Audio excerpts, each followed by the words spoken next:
For anyone that has come to Philmont Scout Ranch, getting to Cimarron can, well, let's just say, be challenging.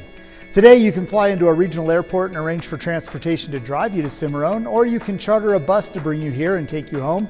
Of course, you can also drive a personal vehicle to and from your home, or like many over the years, you can take the train to get to Philmont.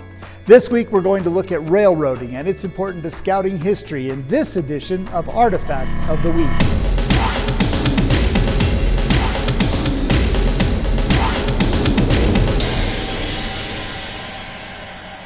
Like most, if not all technology, the development of the railroad is more of a series of improvements over time than a single event. Historian Mike Del Vecchio chronicles that the first railroad-like operation was in 1630 and used wooden rails and cross ties to move coal. The first use of iron rails was recorded in England in 1740, and in 1764 the first North American gravity road was constructed at the Niagara Portage in Lewiston, New York by British Captain John Montresor.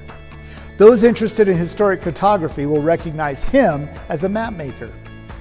As the population of the United States began to grow and expand westward, frontier settlements, a growing agricultural industry, and an increase in the mining and harvesting of natural resources, we had to find new ways to move men and materials from place to place.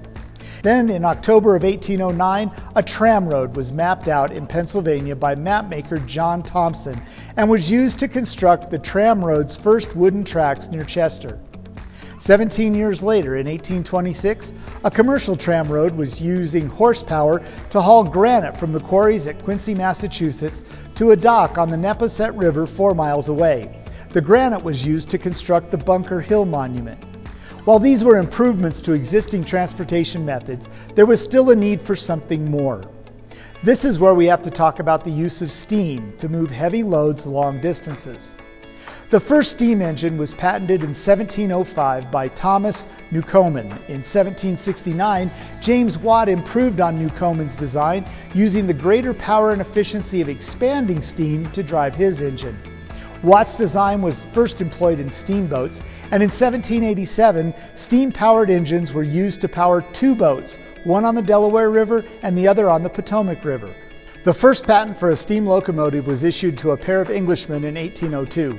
Their locomotive was put into service in 1804 in Wales and pulled loads of iron ore along a tramway. The very first machine, which could really be described as a locomotive, was invented by a Frenchman, Nicolas Joseph Cugnot, in 1769. His locomotive was steam-powered but did not run along a fixed trackway. Enter Colonel John Stevens, recognized by most as the father of American railroads.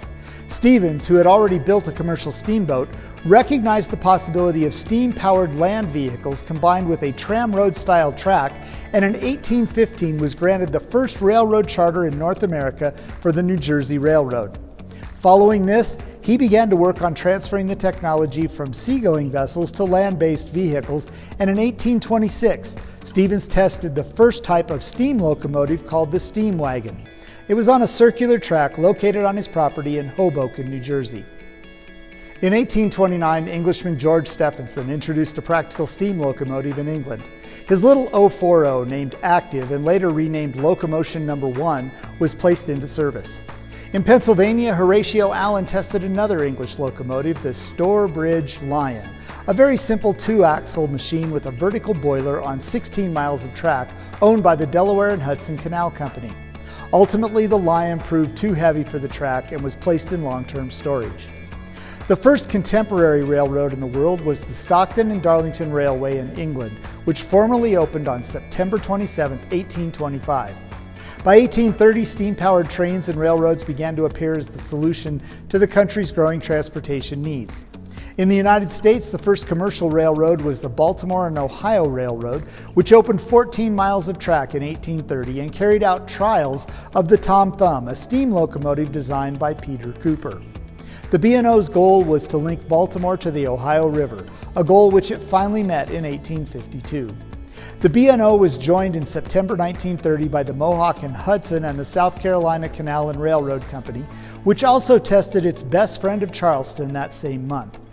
On December 25, 1830, the South Carolina Railroad became the first to haul a revenue train of paying customers using an American-built design train And in 1833, the South Carolina Canal and Railroad Company became the longest steam railroad in the world with 136 miles of track. Railroads' popularity began to grow as the success of these operations and others demonstrated that the new form of transportation could operate in all types of weather and move people and goods faster than ever before. Unfortunately, a lack of comprehensive planning, meaning much of the track on the ground was disconnected and largely concentrated in the Northeast, and there were no standard gauges in service, coupled along with the depression of the industrial and commercial segments of the economy in the mid-1830s, and then add in the Panic of 1837, well, railroad construction and development stalled. Consequently, many lines were started and quickly abandoned. But that began to change in 1843 when the Western Railroad of Massachusetts demonstrated the profitability of transporting agricultural products and other commodities by rail for long distances at low costs. Now, while the popularity of the rail travel was beginning to rise, travel via rail was not necessarily a safe proposition in its early days. Because nearly every railroad was financed by individual investors, they were slow to implement infrastructure improvements and safety enhancements since they just cost money and cut into profits. Also, there were public perception issues to overcome, such as an Ohio school board that described railroads as a device of the devil, or the Massachusetts turnpike managers who called them cruel turnpike killers and despisers of horseflesh.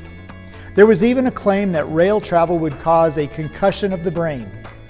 Despite these issues, you could not argue about the speed and efficiency trains could offer. During the Civil War, the railroads proved how valuable they were, delivering soldiers and materials to the front lines faster than ever.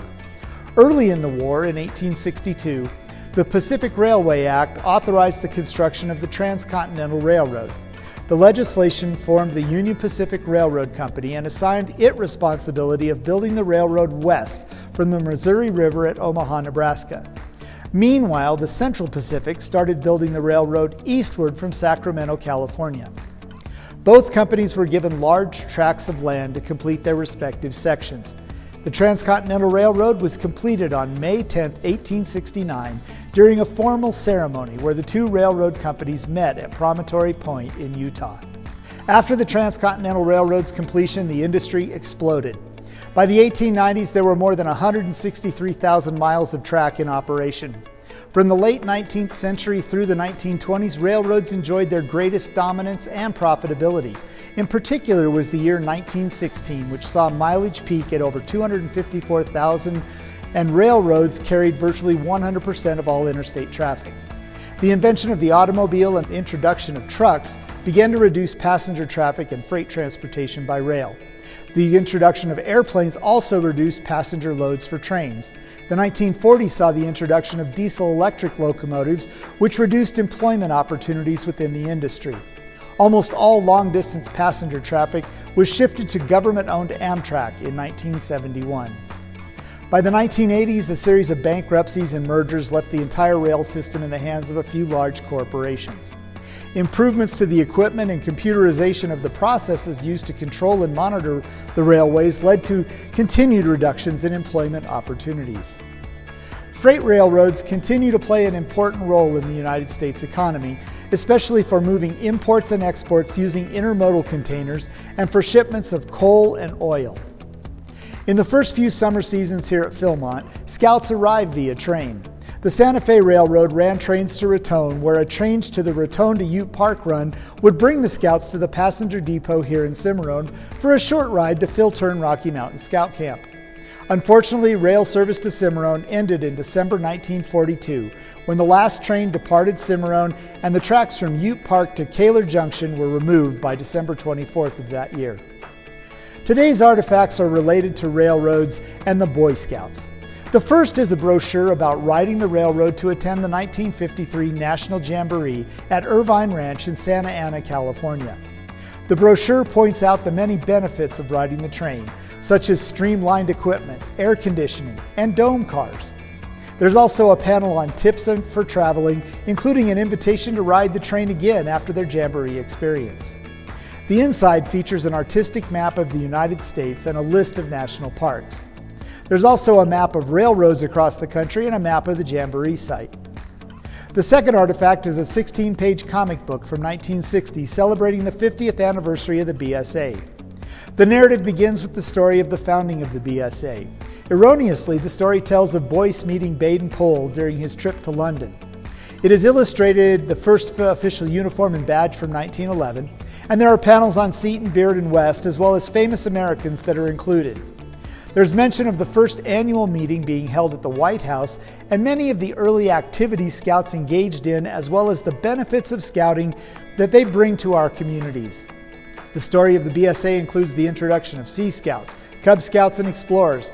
It talks about Scouting service during World War II, and the publication transitions to railroads by talking about the Merit Badge program and the work done between the railroad industry and the BSA to introduce the Railroading Merit Badge in 1952. To support the Railroading Merit Badge, a brief history of the railroads is provided and all the support the industry gives to Scouts for the Merit Badge program. It also talks about the special Boy Scout trains used to transport Scouts and Explorers to the National Jamborees. The publication closes with a discussion of railroad safety and the Safety Good Turn Award presented to the Association of American Railroads by the BSA. The railroad, and specifically Amtrak, play an important role still today for the Boy Scouts, particularly those taking the train to come to Philmont every summer. Thousands of Scouts ride the rails from locations in the east and west on the Southwest Chief. The train drops them off and picks them up at Raton station, and they board a bus to continue their journey to and from the ranch. This last summer, 2 crews traveling home from Philmont on board the train were involved in a derailment, which resulted in multiple injuries and loss of life. The Scouts jumped into action, providing first aid to injured passengers and assisting with the evacuation efforts of the train's cars. For their actions, they were recently awarded honor medals by the National Court of Honor. Well, that's all the time we have for this week. Join us next time as we continue to learn more about the history of the BSA through the collection of the National Scouting Museum and Artifact of the Week.